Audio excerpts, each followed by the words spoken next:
Today's episode of Variant is brought to you by lynda.com. Today on Variant, it's the Joker versus Green Goblin. Welcome to Variant, where we love comics more than seeing a guy who cut you off get pulled over by the cops. I'm your host, Arris. Now, I just want to say happy Batman Day, everyone. For those of you who don't know, DC Comics has made July 23rd Batman Day, so the Joker being in today's episode is quite fitting. And also, I want to tell you guys about a contest me and my good friends at Jack of All Trades Clothing have teamed up on, which is a site where I get a lot of cool comic book t-shirts from and where I got this Batman shirt from. As I've said once before, we recently became an affiliate with them, so if you want to help the show out and get some cool comic book shirts at the same time, click the link for the website and I put in the description below. As for the contest, Jack of All Trades Clothing and I will be giving away 15 t-shirts, one shirt per winner with a total of 15 winners. All you have to do to be eligible for the contest is become a subscriber to our Variant YouTube channel if you aren't already, and also join the Jack of All Trades newsletter, which you can find at the bottom left-hand corner of their website, which, as I said earlier, I put the link for their website in the description below. You have till August 6th to enter, at which point we will contact the winners soon after. But now, moving into the episode, as I said at the end of last week's episode, I'm going to let you guys vote from now on what the matchups are going to be for my Versus episodes via a poll we post on our Variant Facebook page. And that's exactly what I did last week, and you guys voted the Joker versus Green Goblin, which brings us to today's episode. So let's get into it.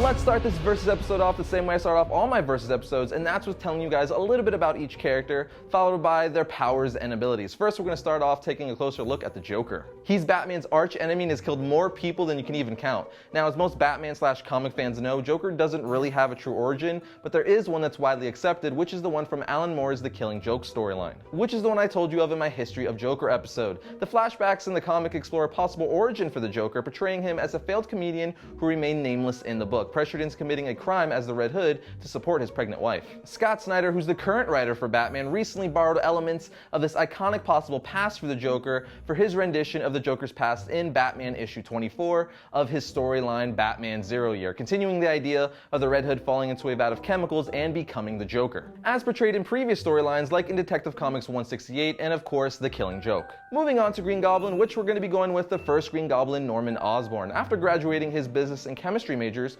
Norman founded his own company, Oscorp, with his old science professor, Dr. Strum. He would become a successful and wealthy businessman, yet ruthless and always power-hungry. When Strum borrows money from the company accounts, Osborn seizes the opportunity and turns Strum over to the police for embezzlement, leaving Norman the sole owner of the company. With Strum now in jail, Osborn decides to continue working on the strength enhancement formula Strum had been working on in order to sell it to the highest bidder. Osborn tries to remake the formula following Professor Strum's notes. In order to perfect the formula, Osborn uses his employees as test subjects. After failed attempts, Norman finds more of Strum's notes in his old desk. He is certain the new notes are the missing pieces to the formula. However, when Osborn uses the new information, the mixture turns bright green and explodes in his face. He is hospitalized but recovers at an incredible superhuman rate. He realizes the explosion not only increased his strength but also his intelligence. This pushes Norman Osborn over the edge and he loses his sanity. Norman Osborn eventually adopts the identity of the Green Goblin with the goal of becoming the boss of the city's organized crime, as well as becoming Spider-Man's arch enemy. As for these two villains' powers and abilities, let's start off with the Joker. The Clown Prince of Crime has no superpowers, but that does not mean he is not deadly or a threat. He is considered one of the most cruel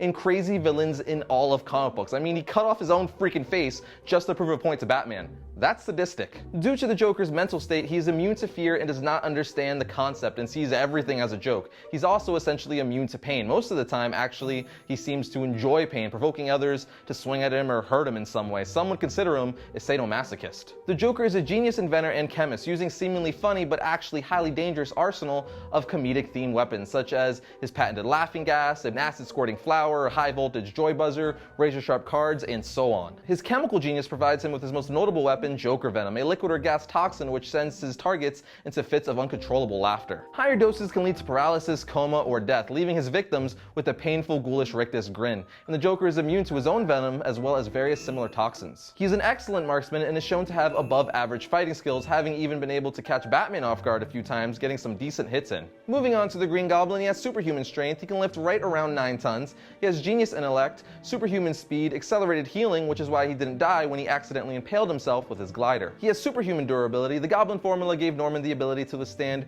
greater physical damage than a normal human being, although he is far from invulnerable and can be injured by conventional firearms and bladed weapons. He has his Goblin glider, which allows him to fly, and then he has his trademark pumpkin bombs. As their name suggests, these bombs were designed to look like jack-o'-lanterns. The bombs varied in functions from smoke bombs to normal explosives. The Goblin also uses bat-shaped razor discs that can cut through very durable surfaces and materials. The gloves of the Green Goblin uniform were made with conductors in them that allowed him to shoot electricity from them. Norman has used this as a deadly weapon against Spider-Man many times in their battles before. Both villains have way more powers and abilities, but I listed enough stuff for you guys to get the basic idea. So now it's up to you guys to decide who the winner is going to be by going to our Variant Facebook page and voting on a poll we posted there on who would win in a fight, the Joker or Green Goblin. And I'll announce who you guys decided the winner is at the end of next week's episode. Lynda.com is an online learning company with more than 77,000 video tutorials that teach software, creative, and business skills. Memberships start at $25 per month and provides an unlimited 24/7 access to top quality video courses taught by expert instructors with real-world experience. Learn anytime, anywhere, and at your own pace, from bite-sized tutorials to comprehensive courses in web design, programming design, photography, business, audio and video, 3D, and animation. And you can learn on the go with an optimized mobile site or free iPhone and iPad app for members. Try Lynda.com for free for 7 days by visiting lynda.com/variant.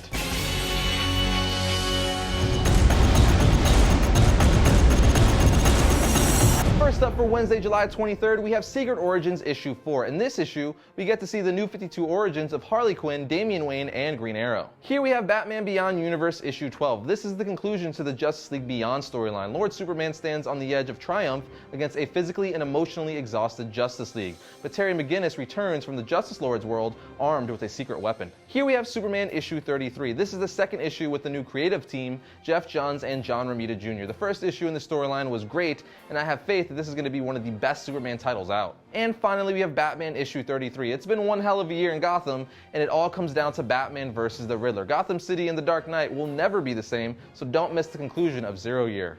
Well, that brings another episode to a close, but remember to cast your vote on our Variant Facebook page on who you think would win in a fight, the Green Goblin or Joker. And I'll announce who you guys pick the winner is at the end of next week's episode. But until then, you can follow me on Twitter at twitter.com/Arris_Quinones, and I'll see you all next week when I talk about all things comics.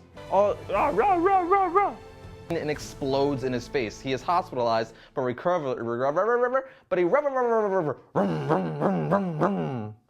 of comedic theme weapons. Hey Josh, I'm a DJ. I'm a horrible DJ.